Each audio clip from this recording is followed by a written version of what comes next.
पाकिस्तान में जो एक यंग लॉयर है वो अपनी LLB की डिग्री पूरी करने के बाद आगे उसके जो तवक्कुआत हैं और जो हकीकत है उसमें क्या फ़र्क है। बहुत सारे आज भी लॉयर्स मौजूद हैं जो अपने सीनियर्स के बिल्स भी जमा करवा रहे हैं, उनकी ग्रोसरी भी लेकर आ रहे हैं, यानी उनके जो पर्सनल पर्सनल काम भी कर रहे हैं, उनके बच्चे भी पिक कर रहे हैं। आपको पैसे नहीं मिलेंगे।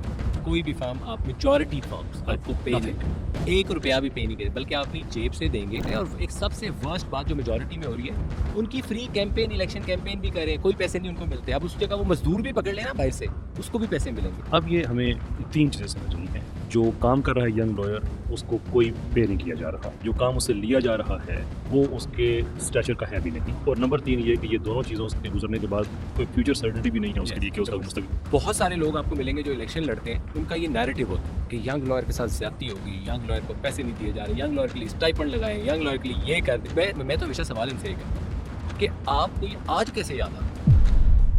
यंग लॉयर्स मूव उसने इन इश्यूज़ को रिजॉल्व करने के लिए एक मैंडेट लिया और उसको जो लीड कर रहे हैं साहब, जिनको मैं प्यार से कहता हूँ अदीब यूनिक।